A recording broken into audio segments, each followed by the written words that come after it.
Ok, mientras van ingresando los participantes, voy a hacer una revisión rápida de algunos datos.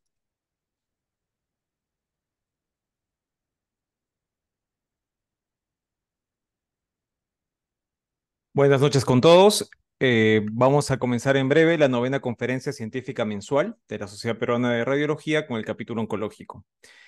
Actualmente están ingresando los participantes. Voy a dar un tiempo de 2 minutos para que vayan ingresando y vamos a comenzar con la siguiente, con la primera exposición en breve. ¿De acuerdo? 8:02, estoy comenzando.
Ok, buenas noches con todos, ya siendo la hora, y hay que ser exactos con esos plazos, vamos a comenzar.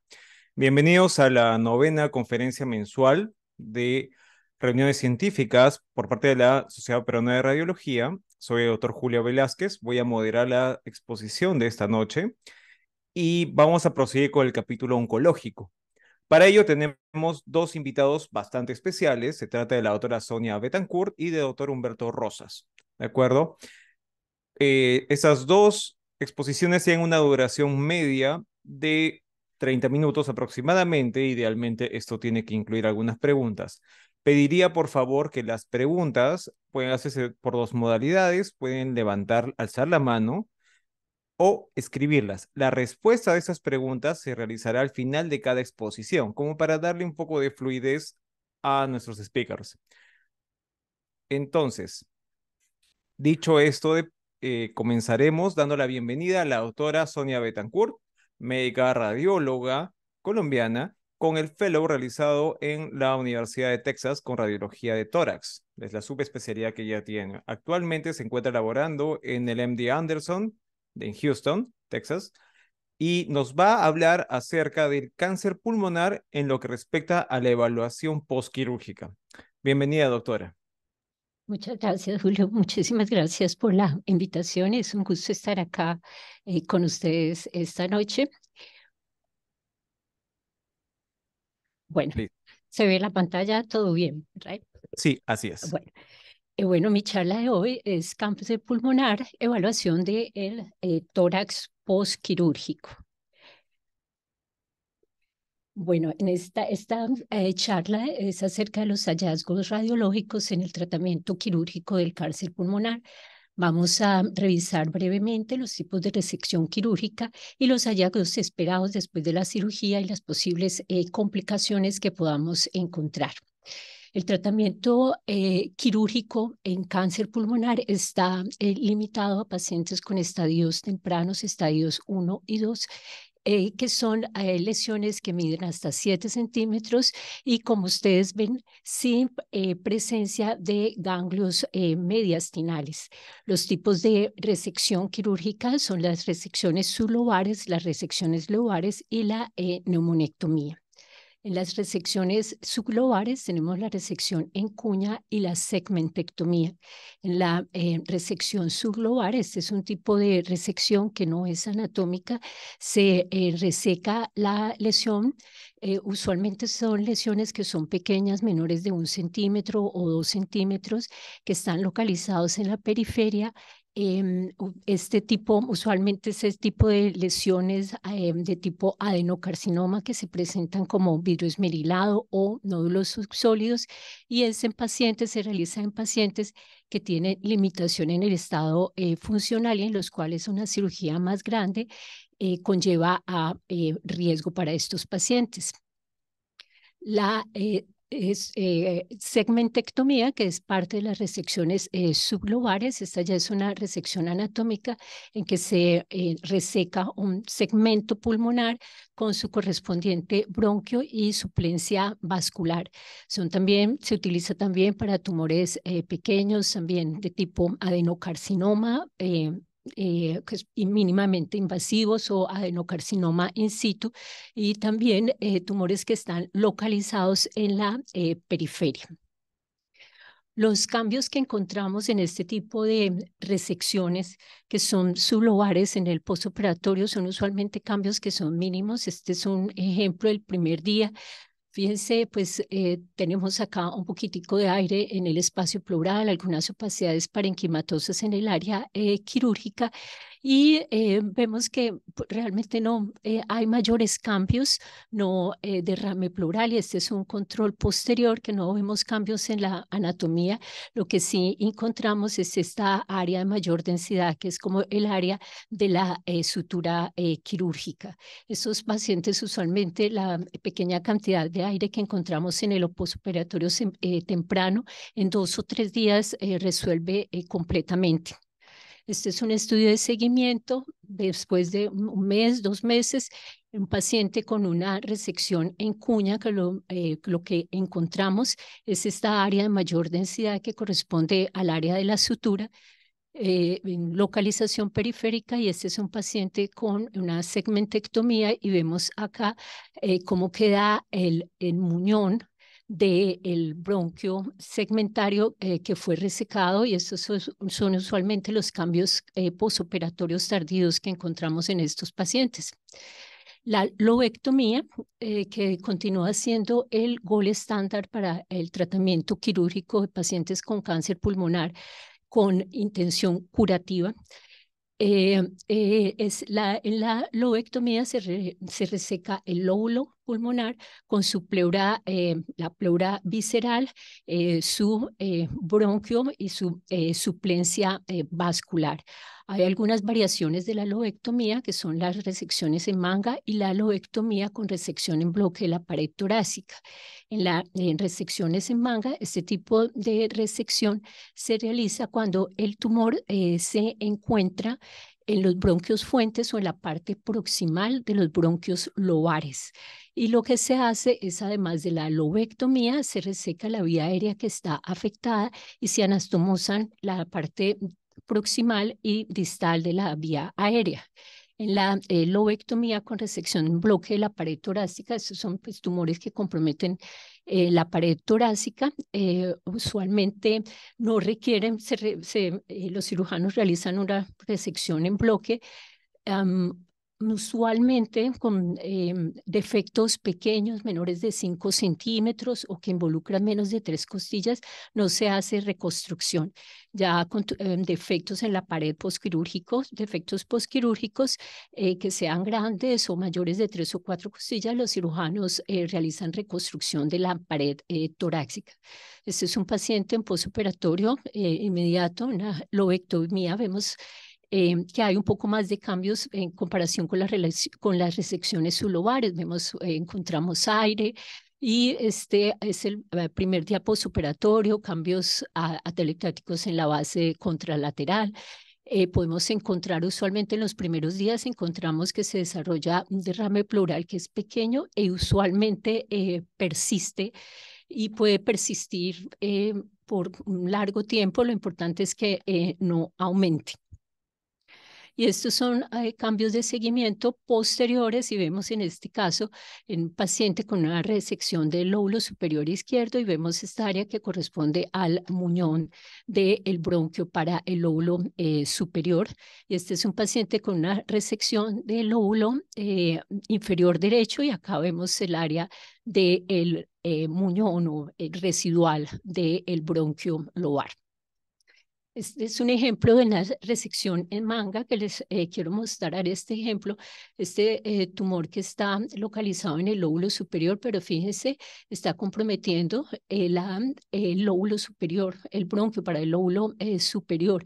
Y fíjense, acá también está comprometiendo el bronquio intermediario. Entonces, en este caso se realizó una lobectomía del lóbulo superior con una área de resección de la vía aérea del bronquio intermediario,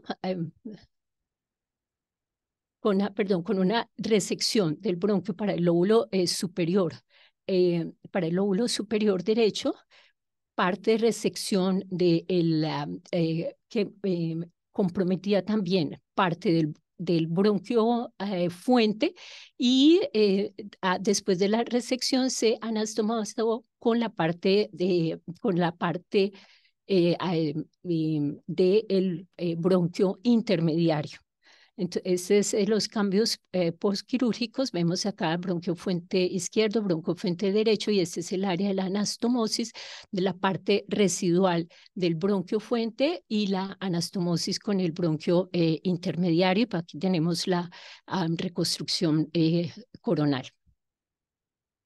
La neumonectomía, que esta es una cirugía un poco más grande en pacientes con tumores centrales que comprometen las estructuras bronquiales o vasculares a nivel del ilio, tumores que comprometan más de un lóbulo o pacientes con tumores sincrónicos en mismo pulmón, pero en diferente lóbulo. Los pacientes con neumonectomía se reseca todo el pulmón, la pleura visceral, bronquiofuente, la arteria pulmonar, las venas superiores e inferiores. Y los cambios esperados en un paciente con neumonectomía. Usualmente en el día primero vemos el espacio post-neumonectomía que está totalmente ocupado por aire y secuencialmente empieza a aumentar día a día el nivel líquido y a disminuir el nivel aéreo. Usualmente para al final de la primera semana, más o menos el 50% del espacio post-neumonectomía contiene el líquido y va progresivamente obliterándose con líquido y disminuyendo la parte de aire. El espacio usualmente está lleno con líquido después del primer mes, 2 meses, 3 meses, y puede persistir por mucho tiempo, por siempre, solamente ocupado por líquido. Algunas veces el líquido se reabsorbe totalmente y queda solamente como un tejido fibroso, y es cuando el cardiomediastino se desplaza totalmente hacia el espacio post-neumonectomía, o a veces queda algo de líquido residual o una combinación de líquido residual y cambios fibróticos. Les voy a hablar de los colgajos musculares, que es importante saber porque en el posoperatorio temprano, si uno no sabe que a este paciente tiene un colgajo muscular, lo puede uno confundir con un hematoma, y en el posoperatorio tardío puede pensar que se trata de recurrencia tumoral. Estos colgajos musculares se utilizan en pacientes que están en riesgo de necrosis del muñón quirúrgico. ¿Qué tipo de pacientes son estos? Por ejemplo, pacientes que antes de la cirugía han sido tratados con radioterapia, pacientes con EPOC, pacientes diabéticos, y la función es preservar o ofrecer suplencia vascular al muñón quirúrgico para evitar la necrosis. Los colgajos pueden ser musculares, también se utiliza la grasa pericárdica, ¿sí? O la grasa del aumento. Los músculos que se utilizan de la pared torácica, los que se usan comúnmente, son los músculos intercostales, el serrato y el dorsal ancho. Los músculos se desinsertan parcialmente y se ingresan a la cavidad torácica para proteger el muñón. Les voy a mostrar bueno, lo que les mencioné: músculos intercostales, el serrato y el dorsal ancho son los que se utilizan. Este ejemplo es un paciente con un tumor que está comprometiendo la vía aérea central. Este es el estudio prequirúrgico y este es el postquirúrgico. Es un paciente que se le realizó una neumonectomía y fíjense, bueno, tenemos acá líquido En el espacio postneumonectomía y esta densidad de tejidos blandos que ustedes ven acá, esto que ven acá, esto corresponde a el colgajo muscular y fíjense acá cómo va ingresando a la cavidad torácica. Y pues lo que les mencionaba, si uno no sabe, uno puede pensar que se trata de un hematoma o un absceso. Este es el seguimiento con un PET-CT y pues vemos, esto es la actividad metabólica secundaria a los cambios quirúrgicos en la pared torácica, pero vemos que no hay actividad metabólica en el área postquirúrgica. Y pues si vemos esto y no tenemos el antecedente de que ese paciente tiene un colgajo, uno podría pensar que se trata también de una recurrencia tumoral.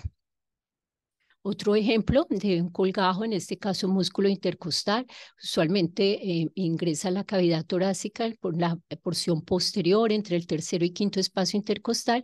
Como los músculos intercostales son delgados, a veces son difíciles de ver y lo que pasa como en todo músculo cuando uno se utiliza tiende a tener cambios atróficos y se genera a grasa, a veces se calcifica. Por ejemplo, en este caso solamente vemos esta densidad como de grasa que se dirige hacia el muñón quirúrgico y este es un colgajo de músculo intercostal. Otro ejemplo, que creo que este sí es un poco más claro, más obvio.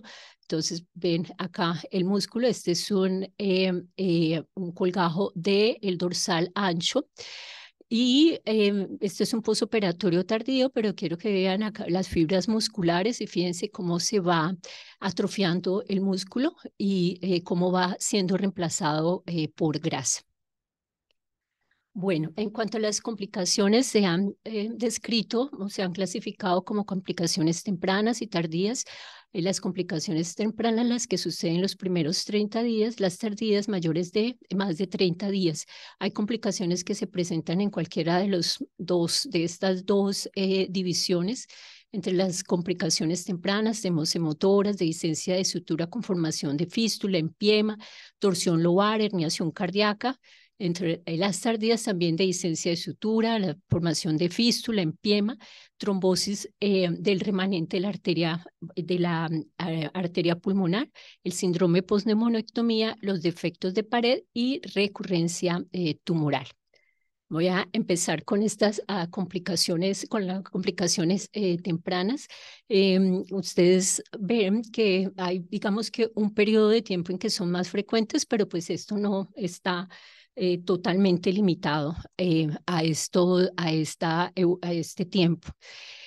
Más común en los primeros 3 días, en las primeras 72 horas, y se produce por sangrado ya sea de los bronquios de vasos pulmonares, arterias bronquiales e intercostales, más común sangrados bronquiales o de la pared torácica proveniente de las arterias intercostales. Y lo que encontramos es una opacificación rápida del espacio postneumonectomía con desplazamiento del mediastino hacia el lado contralateral. Y en la tomografía vemos líquido, usualmente con una densidad heterogénea, una atenuación mayor y algunas veces podemos ver como la presencia de masas que corresponde a coágulos. Este es un ejemplo, el día 10 postquirúrgico, y vemos como el espacio postneumonectomía está casi totalmente ocupado por líquido y en este momento el paciente está sintomático con fiebre, con tos, con expectoración, tiene una neumonía, se da el tratamiento antibiótico y este es el día 15 en que mejora, pero todavía sigue bastante sintomático. Y fíjense ustedes acá la localización de la tráquea y fíjense en el día 15 lo que ha pasado, que está opacificado todo el emitoras, pero fíjense la posición de la tráquea que se ha desplazado después de estar desplazada hacia la derecha, ahora está hacia la línea media. Como el paciente estaba en su tratamiento por neumonía, se pensó que tenía un empiema y se hizo la tomografía, pero lo que tenía era un hemotórax. Y fíjense la densidad heterogénea, probablemente es secundaria a la presencia de coágulos y pues fue evacuado todo este neumotórax en cirugía. La dehiscencia de sutura, también más frecuente en la primera semana, frecuente en pacientes, lo que les mencionaba anteriormente, pacientes que han tenido radiación previamente, pacientes con limitación del estado funcional, pacientes diabéticos. Lo vemos es en los pacientes en los que se realiza lobectomía y más frecuente con neumonectomía. Y pues lo que encontramos es aumento del aire, ya sea que disminuye ya sea que el espacio postneumonectomía no se llene como esperamos secuencialmente con líquido, o cuando se llena, que empiece a aparecer nuevamente aire, la presencia de neumomediastino, el enfisema subcutáneo que aparezca o que aumente.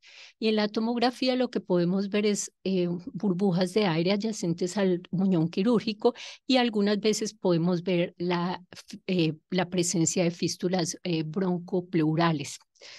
En un ejemplo, el día 3, el espacio postneumonectomía parcialmente ocupado con líquido y con aire.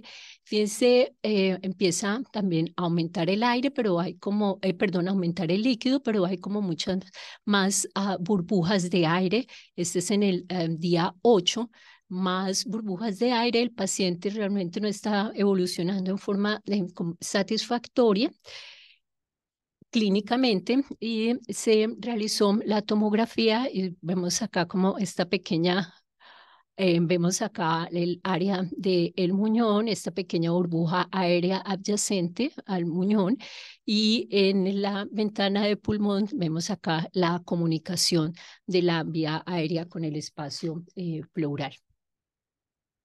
El paciente llevó posteriormente a cirugía y se selló el área de la fístula con un colgajo muscular, y este es el estudio postoperatorio de control. Vemos acá como el muñón, perdón, el músculo va entrando. Fíjense la distorsión de la anatomía del dorsal ancho, es porque está entrando acá la cavidad torácica para cerrar el defecto. Bueno, este es otro ejemplo en un paciente con una resección del lóbulo superior izquierdo. Este es el día 11 en pacientes con lobectomía. Uno espera que haya un poquito de aire, que haya líquido, pero usualmente esto se resuelve en la primera semana. Este es el día 12 y vean ustedes acá este nivel hidroaéreo que no es realmente lo que uno espera para este momento postoperatorio. El paciente no estaba como tan sintomático, se le dio salida, pero vuelve nuevamente. En el día 20 se le hace un control y fíjense cómo ha aumentado la parte de aire, el, la, el, perdón, ha aumentado la parte de aire en su evolución. Se realiza la tomografía, y ustedes pueden ver acá cómo esta formación de fístula. En los pacientes que desarrollan estas fístulas, usualmente, en este caso en particular, es una fístula que es pequeña, hay, se encuentra asociada con lesión, con una disrupción de la pleura visceral, y muchas veces podemos encontrar que hay aire persistente, se sospecha la fístula, pero no vemos las fístulas porque son fístulas distales. Un porcentaje grande de las fístulas son pequeñas, comprometen la vía aérea distal y no vemos la fístula. En este caso, pues sí, fue claro la presencia de fístula. Y vemos acá pues la persistencia de los niveles hidroaéreos.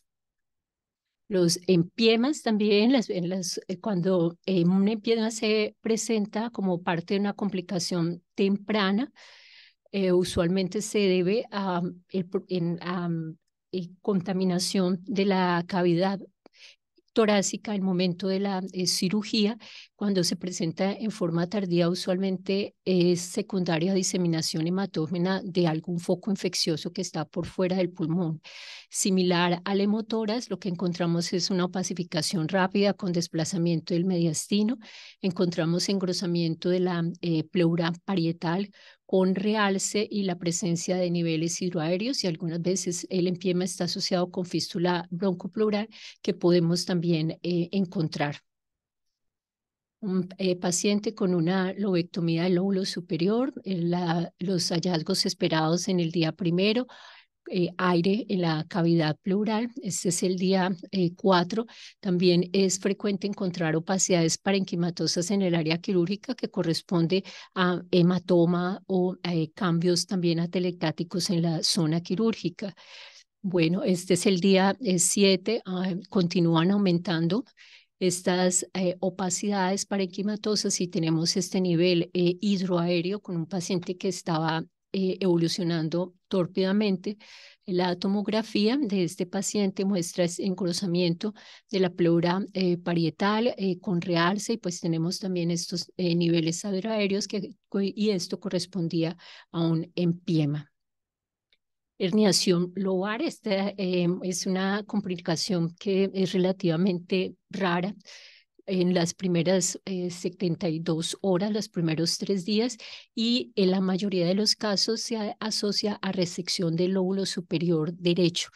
Y lo que sucede es, después de la resección, el bronquio, el lóbulo medio gira alrededor del pedículo vascular. Lo que encontramos es como un colapso o un área de consolidación que tiene una presentación como inusual. Y en la tomografía lo que vemos es la obstrucción vascular y bronquial. Este es un paciente con una lobectomía en el lóbulo superior derecho, los cambios esperados para el día primero, y esto es lo que sucede en el día 2. Pues fíjense esta imagen que es bastante característica, y esto corresponde al lóbulo medio que ha girado alrededor del ilio y tiene esta morfología, y esto es como un hallazgo esta imagen es una imagen bastante característica de la herniación del lóbulo medio. La tomografía del paciente, este es el lóbulo medio. Por la torsión hay isquemia y además hay congestión venosa, y por eso vemos que el parénquima pulmonar del lóbulo medio está consolidado. En la reconstrucción coronal, este es el muñón para el lóbulo superior derecho y este es el bronquio para el lóbulo medio que está, el cual tiene su lumen disminuido. Y en la tomografía con contraste, miren esta morfología anormal. Miren lo que está pasando acá con la arteria pulmonar, con las estructuras vasculares, porque está, digamos, el lóbulo está alrededor del ilio pulmonar obstruyendo. Entonces, nuevamente me devuelvo para mostrarles otra vez más esta imagen. Esto es bastante inusual. Mm, Ahora probablemente en el pasado era más frecuente, pero ahora los cirujanos, para evitar este problema, lo que hacen es como anclar el lóbulo medio al ápex para evitar que se produzca esta rotación. La torsión cardíaca, estas torsiones cardíacas se deben a defectos en el pericardio, ya sea en el lado derecho o en el lado izquierdo, y estos defectos suceden cuando los cirujanos realizan disección de las estructuras vasculares a nivel del ilio por tumores centrales. Usualmente la torsión cardíaca se presenta en posoperatorio temprano, las primeras 24 48 horas, y se asocia con cambios en la presión intratorácica, por ejemplo, que el paciente tosa o que el paciente camine o que cambie de posición en forma brusca. De acuerdo al lado de la torsión cardíaca, pues se encuentran los síntomas y signos en los pacientes con torsión en el lado izquierdo. Hay una alteración mecánica de la parte del ventrículo y además obstrucción de las arterias coronarias. Estos pacientes lo que hacen es arritmias e infarto, y en el lado derecho lo que vemos es congestión vascular, ingurgitación de la vena yugular, de la cava, porque todo el retorno venoso está obstruido, síncope e hipotensión. En las herniaciones del lado izquierdo, lo que sucede es que el ventrículo cae hacia posterior, rota hacia posterior. En las herniaciones hacia el lado derecho, el ápice cardíaco se encuentra localizado en la derecha. Este es un paciente con una neumonectomía postoperatorio, pero el paciente desarrolla hipotensión y se pensó que tenía un tromboembolismo pulmonar. Se le hizo la tomografía y lo que tenía era una herniación cardíaca. Fíjense cómo el ventrículo cae hacia posterior. Este es un ejemplo para comparar lo que sucede. Este es un paciente post-neumonectomía en que está desplazado el cardiomediastino, pero pues fíjense la posición del ápex cardíaco, que es hacia lateral, diferente a la herniación cardíaca, en donde cae hacia posterior. Bueno, la trombosis de la arteria pulmonar, que esto es un hallazgo incidental, la trombosis del remanente. Uno encuentra esto en forma incidental después de un seguimiento a los 2 o los 3 meses. Esto no requiere coagulación, usualmente continúa, el tamaño del trombo es estable y tiende con el tiempo a calcificar. Ya se preocupa uno si empieza a aumentar de tamaño o, por supuesto, si hay migración, si migra este trombo, y esto es un ejemplo, un trombo acá en el remanente de la arteria pulmonar, y cómo lo vemos estable a través del tiempo y empieza a calcificarse. Entonces, esto pues es un hallazgo incidental. Y el síndrome post-neumonectomía, de las complicaciones tardías, que encuentra más frecuente cuando hay neumonectomía en el lado derecho, secundario a la presencia de cambios anatómicos severos. El cardiomediastino se va hacia la izquierda, el bronquio fuente es traccionado y comprimido entre la aorta y el cuerpo vertebral. Pacientes que tienen frecuentemente estridor, tos o neumonía a repetición. Este es un ejemplo, post-neumonectomía. Y fíjense acá cómo está rotado todo el cardiomediastino hacia la derecha. Este es el bronquio fuente y miren cómo está como estirado, cómo está desplazado y cómo está disminuido el lumen. Y el manejo es, en este caso, esta es una prótesis que se colocó para ocupar este espacio post-neumonectomía y cómo se restaura la anatomía. Bueno, los defectos de la pared torácica, como les mencioné, casi no, pues no tiene mayor problema, a no ser que sean defectos grandes o que exista herniación del parénquima pulmonar. Reconstrucción en tumores, en defectos mayores de 5 centímetros, o cuando involucran más de 3, 4 costillas, o herniación pulmonar. Y pues fíjense, pues este es un defecto que definitivamente sí necesita reconstrucción. Discúlpeme. La recurrencia tumoral, que se presenta en los primeros 2, 3 años posoperatorios. En las resecciones sublobares vemos que hay tejido blando, densidad de tejidos blandos alrededor de la sutura. En las neumonectomías o lobectomías, usualmente en el área del remanente bronquial.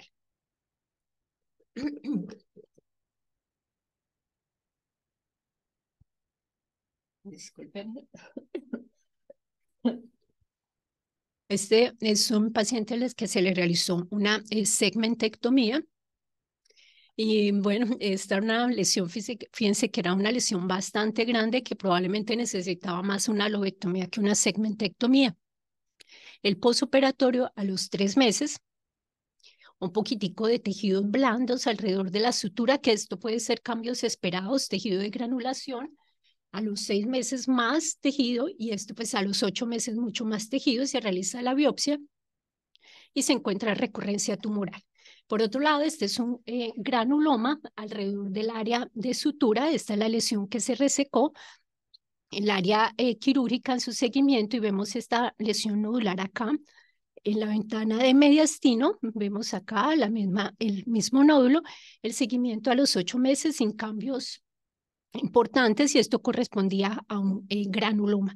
Entonces, lo que se hace es seguimiento. Bueno, en conclusión, tenemos complicaciones tempranas y tardías.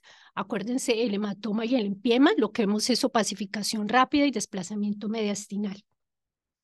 Con las dehiscencias de sutura y formación de fístula, aire, aumento del aire, o el espacio que no se llena con líquido. En la torsión lobar, ¿se acuerdan de la imagen? De el lóbulo herniado.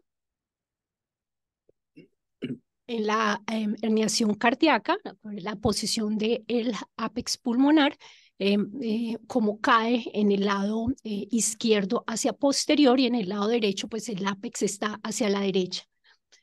Los trombos del remanente de la arteria pulmonar, la clave es la estabilidad. En el síndrome postneumonectomía vemos como el bronquio fuente está elongado y comprimido. Y en cuanto a la recurrencia versus granuloma, el seguimiento para evaluar estabilidad. Muchísimas gracias.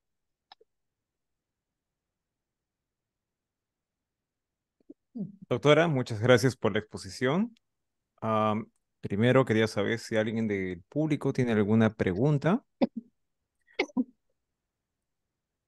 En caso de que vayan formulándola, yo sí tendría dos preguntas, doctora. La primera, a mí me ha sucedido también en la parte clínica. Hay pacientes que hacen hemotórax postquirúrgico Sí, y se proponen alternativas para poder saber cuál es el punto de sangrado, lo cual sabemos que va a requerir una intervención quirúrgica o a veces por intervencionismo. En la práctica que usted normalmente lleva allá en el MD Anderson, ¿suelen solicitar arteriografías por sustracción, angiotomografías o bueno, entran de frente a sala? Bueno, es muy infrecuente. Lo que hacen los cirujanos inicialmente, ellos ya dicen que usualmente el sangrado se contiene. Es muy difícil identificar si el sangrado viene de la pared torácica, viene de arterias bronquiales o de vasos pulmonares. Y lo que hacen lo primero que hacen es colocar un tubo o más tubos si ya tenía uno, y como segunda opción la reexploración, pero realmente casi nunca una arteriografía, porque no saben exactamente de dónde proviene el sangrado. Ok. Y la otra consulta era justamente respecto a una de las últimas diapositivas respecto a la aparición de granulomas postquirúrgicos, Ajá. ¿no?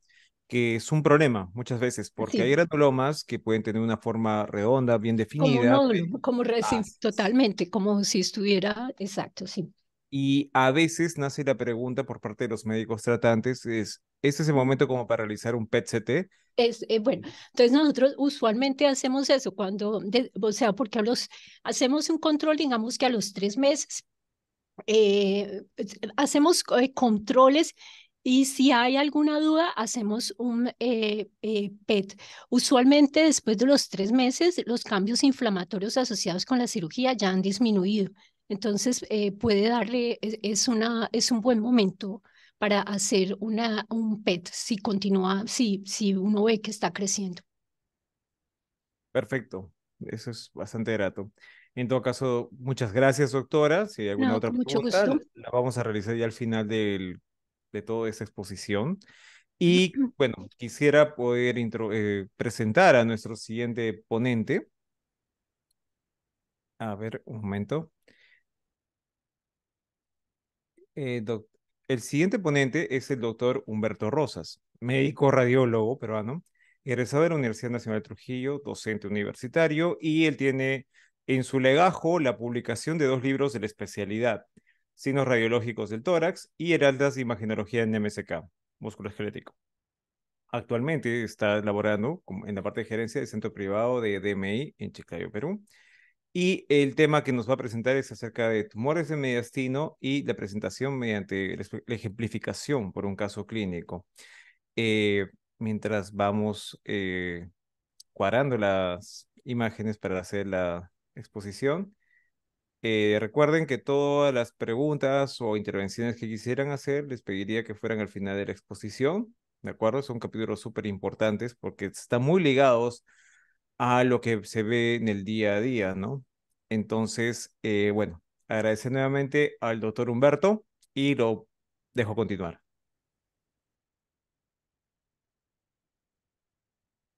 Bien, buenas noches. ¿Me escuchan, por favor, si se ve la imagen?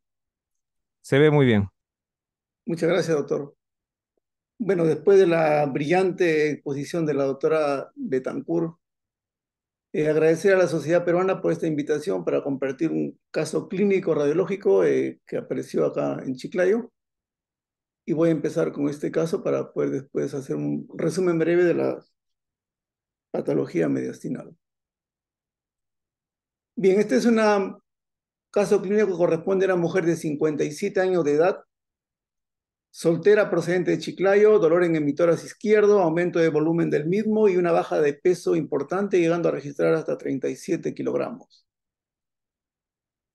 Ninguna radiografía previa cuando acude al neumólogo le indica una tomografía sin contraste, ¿no? Sin embargo, como complemento le hicimos esta radiografía en donde es muy ilustrativo el poder observar pues, una amplia masa que ocupa el emitoras izquierdo, que desplaza el corazón hacia la derecha, que esta masa respeta el vértice superior, sin embargo, tiene calcificaciones dispersas en su interior, poco que abomba el diafragma. La lateral también es concluyente, se realizó el 15 de julio del 2021.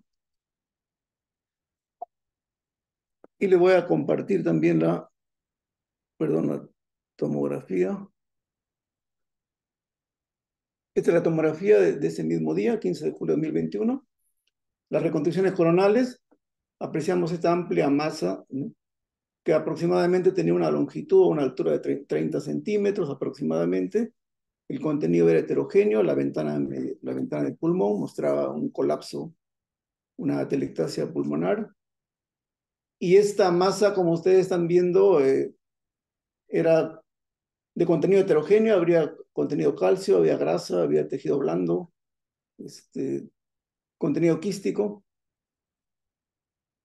El plano axial tomaba las densidades, ¿no?, de 20 en el área hipodensa, la grasa de menos 55 y el contenido cálcico de 500 unidades de Hanfield. Como ven acá la masa es extensa, ocupa todo casi el emitor y desplaza el mediastino. Bien, como todo en provincia, pues a veces no hay mucha, digamos, resorte quirúrgico, el paciente se traslada a Lima, al INEM, lo interviene quirúrgicamente y el diagnóstico fue un teratoma maduro. Acá está el diagnóstico microscópico y macroscópico, un teratoma maduro con un margen quirúrgico libre a menos de 1 milímetro, no hay compromiso linfovascular y el parénquima estaba telectásico con enfisema compensatorio. No había compromiso ganglionar. Bueno, le presento este caso por la forma atípica en que se presentó, sin síntomas, digamos, significativos, sin estudio previo hasta los 57 años de edad, y ocurrió con ese extenso tumor, ¿no? Esta es la placa radiográfica de control del 22 de agosto de este año, entonces acá apreciamos pues desviación cardiomediastínica hacia el lado izquierdo, todos los clips metálicos, suturas metálicas externales.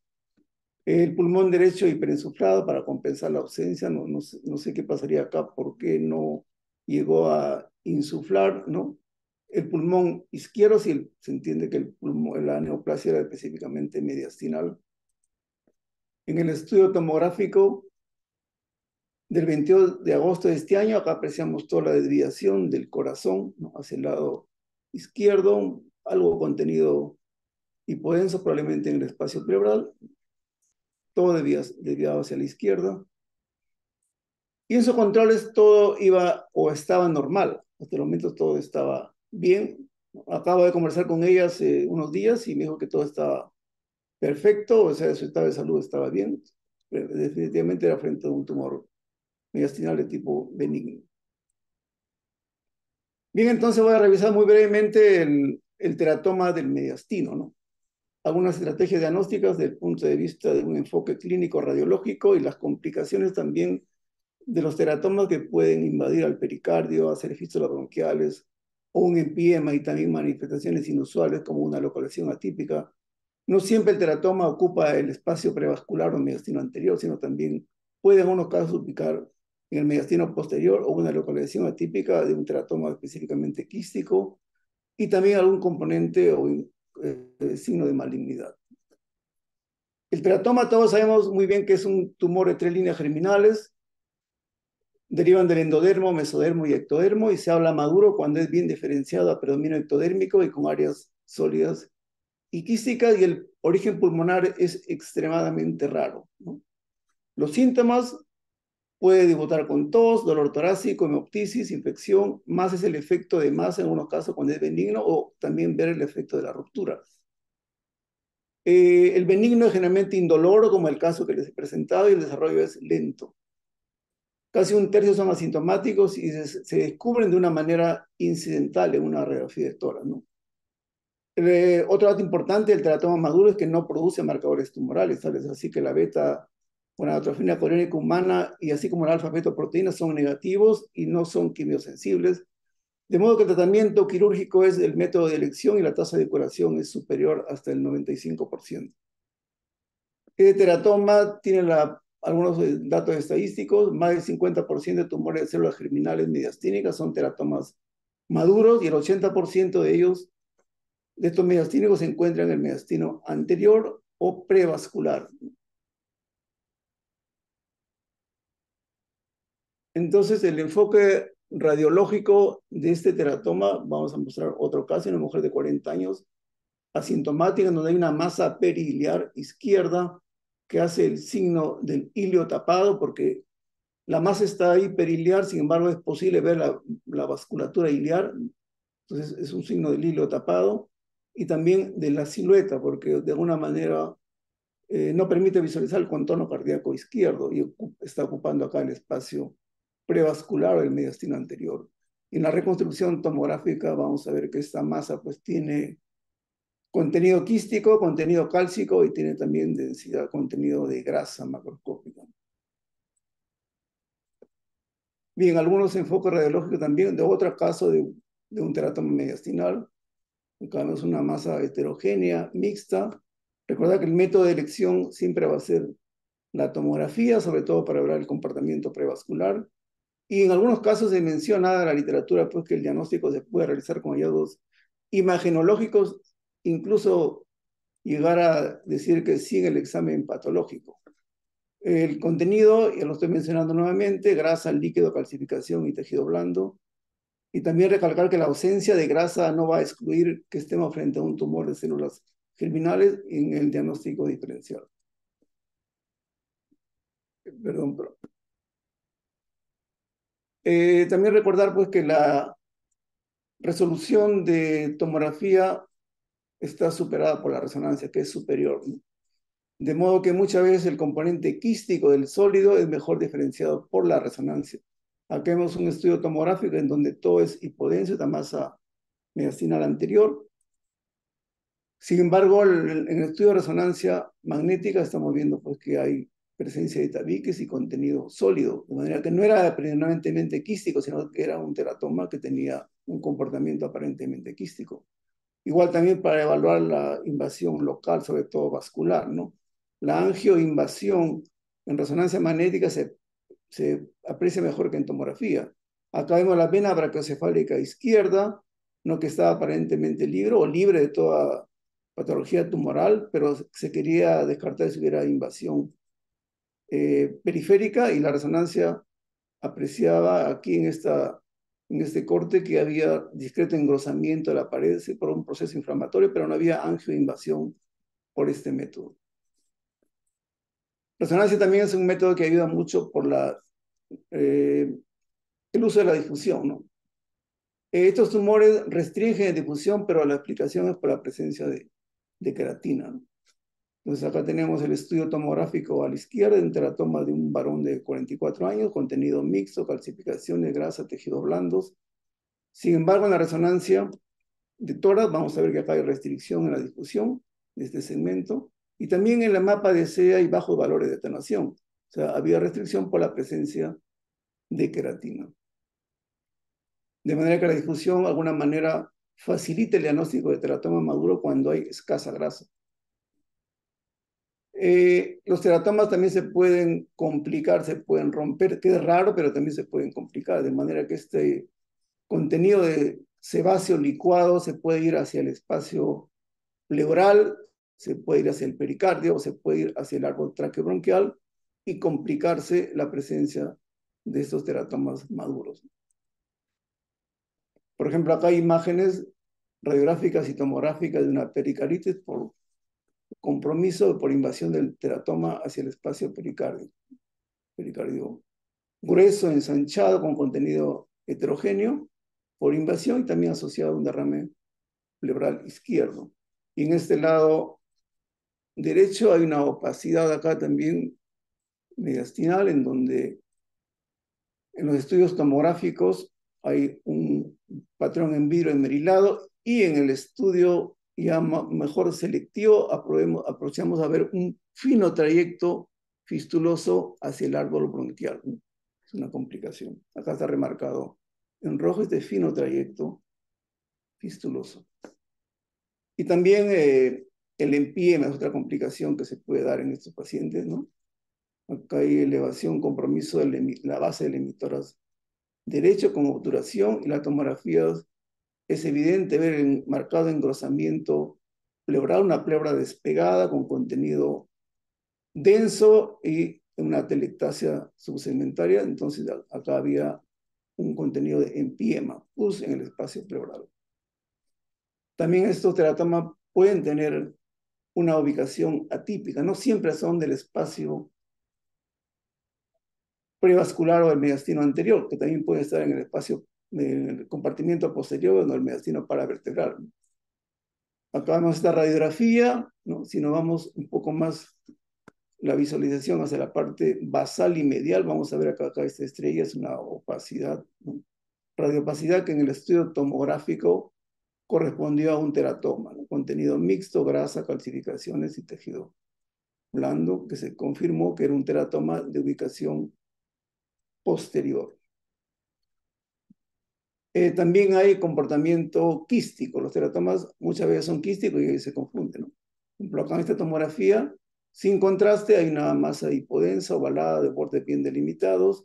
En el estudio contrastado, muy tenues punto de contraste, de realce puntiforme en la periferia.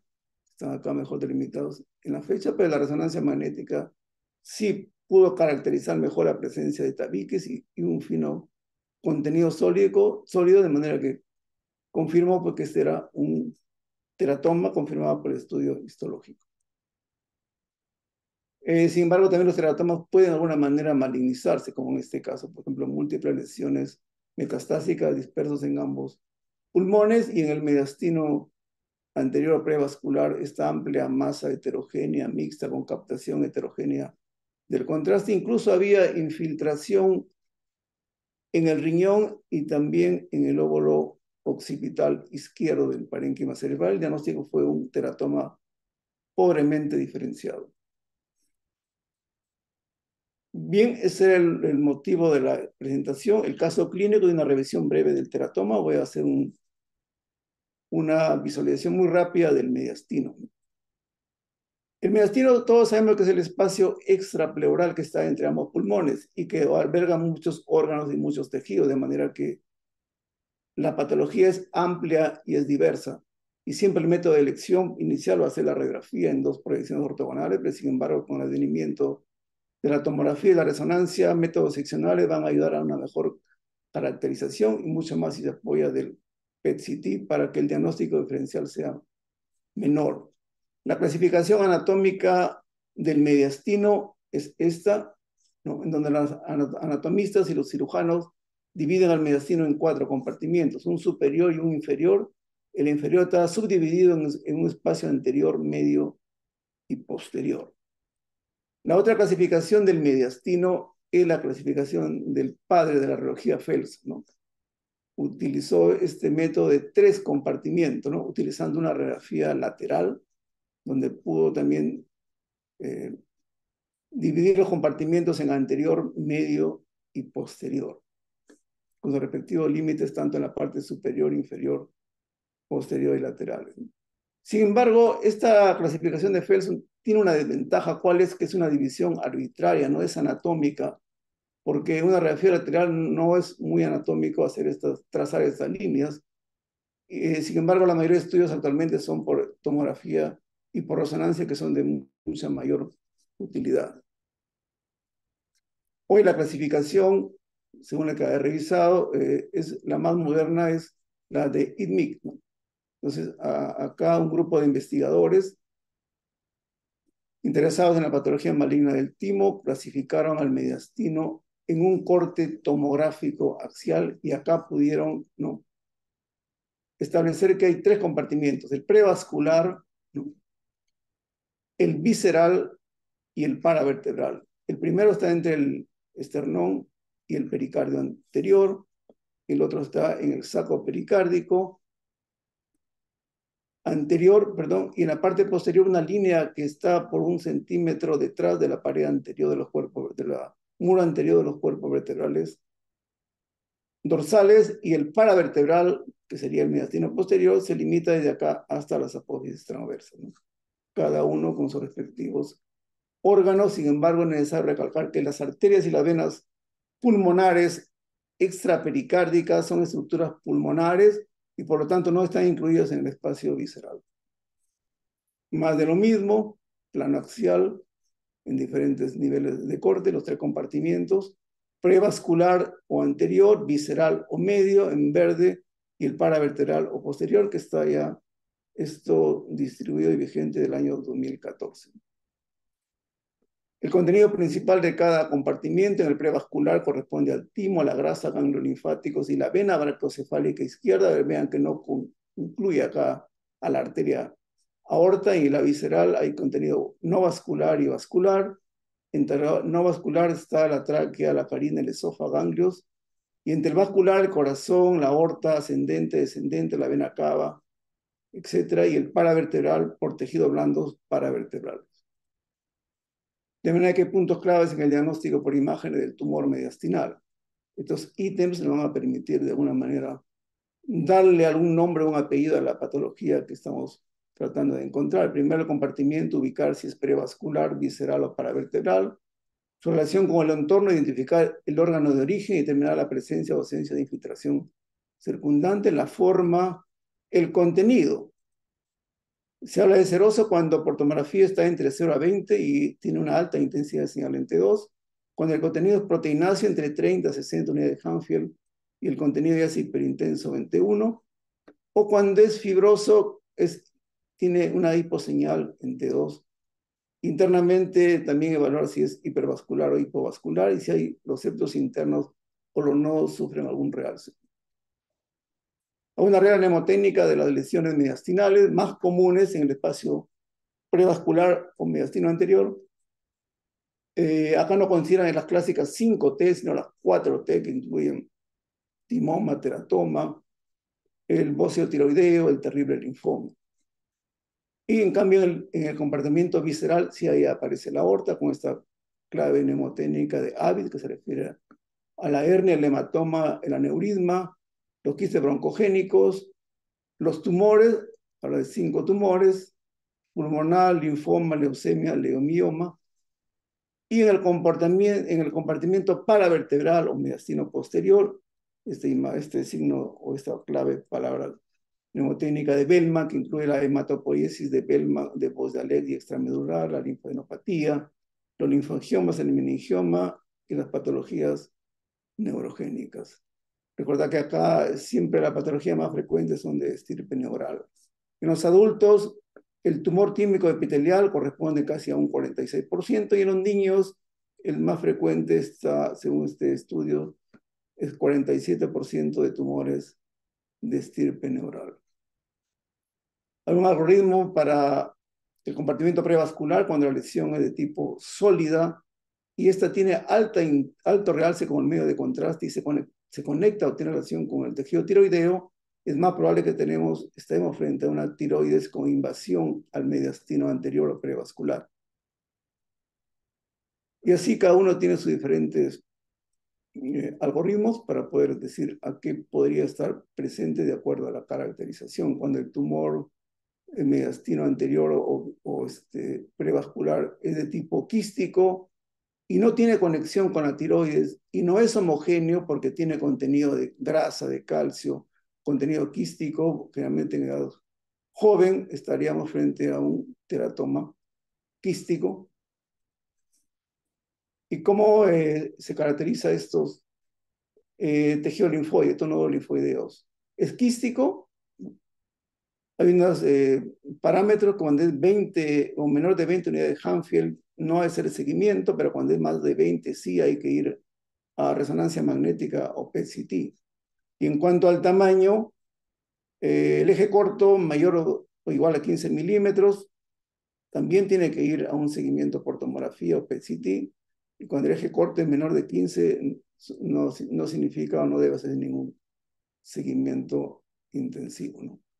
El componente graso también hay que diferenciar la grasa microscópica de la macroscópica. La macroscópica es usualmente visible en tomografía, sin embargo, cuando esta grasa es muy compacta, puede ser un poco indeterminada para poder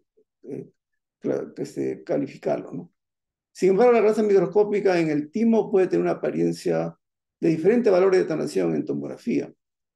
Es la resonancia la que va a confirmar y va a cuantificar la presencia de la grasa microscópica, de manera que la grasa macroscópica se relaciona más con el teratoma maduro, o lipoma, o el timolipoma, y la grasa microscópica se relaciona más directamente con el timo normal o el timo hiperplásico.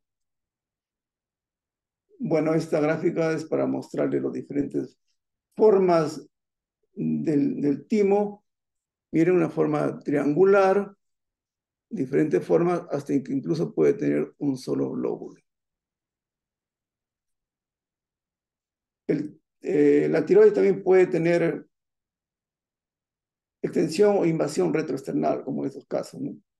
Acá hay una masa retroesternal, ¿no?, que se distribuye acá, contenido heterogéneo hacia el mediastino anterior o espacio prevascular, ¿no? La perla, que es la continuidad de esta masa con el tejido tiroideo en la nuca, nos indica pues que estamos frente a un bóceo con invasión intratorácica. Y siempre tener cuidado porque cuando no hay continuidad, puede ser que estemos frente a otra patología y demostrar también que puede estar a un grado de malignidad. El teratoma maduro, que es el caso que hemos presentado, contenido mixto, heterogéneo, grasa, tejido blando, líquido, calcificaciones que ocupan acá, muy bien identificado por tomografía. Nuevamente recordar pues que la grasa macroscópica es frecuente en el teratoma maduro. Y el terrible linfoma en el linfoma, digamos, primario mediastinal, acá está la masa. Una mujer de 27 años con sudoración nocturna presenta por tomografía una masa con focos hipodensos que traducen pues necrosis o contenido líquido. Sin embargo, en la resonancia magnética practicada acá en T1 con supresión grasa, vamos a ver pues que hay focos de no captación de contraste. Sin embargo, en la difusión, perdón, hay restricción a la difusión y en el mapa EC hay bajos valores de tonación. Entonces, ¿el linfoma es terrible o no es terrible, no? ¿Cómo es verdaderamente terrible? Esto actualmente ya no es terrible porque con el nuevo tratamiento prácticamente el 80-90% tiene una buena supervivencia. Bien, también imágenes básicas, ¿no? Cuando hay un tumor, un crecimiento del timo en los niños y que haya esta muesca, ¿no? Este signo del hachazo acá, esto es signo de benignidad, o el signo cérvico-torácico, ¿no? Cuando esto es positivo o es negativo. Cuando supera la clavícula, generalmente es mediastino anterior o prevascular, y cuando no supera o se limita en la clavícula es mediastino posterior o paravertebral. confirma acá. Y el signo del hilo tapado cuando una ve una masa pariliar. Y dentro de esa masa es posible visualizar las estructuras vasculares. Es probable que esta patología, es más probable que esté frente a una patología de origen mediastinal. De esto no voy a mencionar mucho porque más era básicamente revisar el tema de teratoma, o sea, patologías o masas del mediastino anterior, pero dos palabras sobre esto, las vainas, en la vaina nervio periférico es el schwannoma y el neurofibroma. Puede haber un paraganglioma y los ganglios autonómicos como el ganglioneuroma, el ganglioneuroblastoma y el neuroblastoma. Sin embargo, la patología de estirpe neural no es exclusiva del compartimiento posterior, porque acá tenemos, por ejemplo, una lesión, un schwannoma, que está en el compartimiento prevascular anterior, derivado del nervio frénico. Miren acá,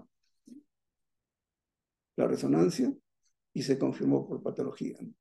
Igualmente, también en el compartimiento visceral o mediastino medio, también se identificó un schwannoma derivado del nervio vago.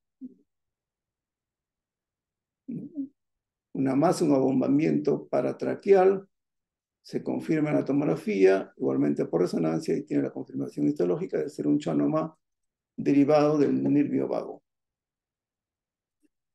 Bien, les agradezco mucho su tiempo y su atención. Muchas gracias, ¿no?, por todo y gracias a la sociedad por permitirme compartir este pequeño caso de acá de la ciudad de Chiclayo. Muchas gracias, doctor Humberto. Bueno, quería, antes de concluir su exposición, a ver unas dos preguntas que tengo al respecto. Y la primera ¿es usual en su práctica clínica de que soliciten un estudio de resonancia magnética cuando ya se hizo el diagnóstico de teratoma maduro por topografía?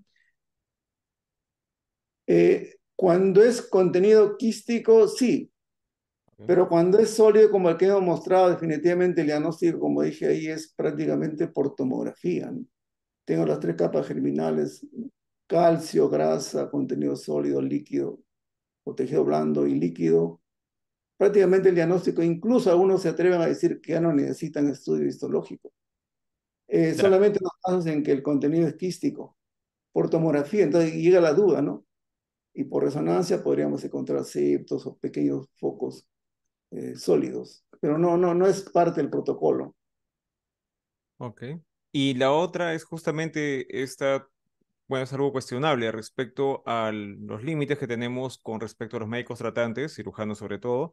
Ellos usan un poco más las clasificaciones nuevas, como la que mostró que es relativa para la patología tímica, este, que es la ETMIG, y nosotros como radiólogos somos formados con la clasificación de Felson muchas veces, ¿no? Que es la clásica y la que está llena de signos que son arbitrarios, hay que decirlo, ¿no?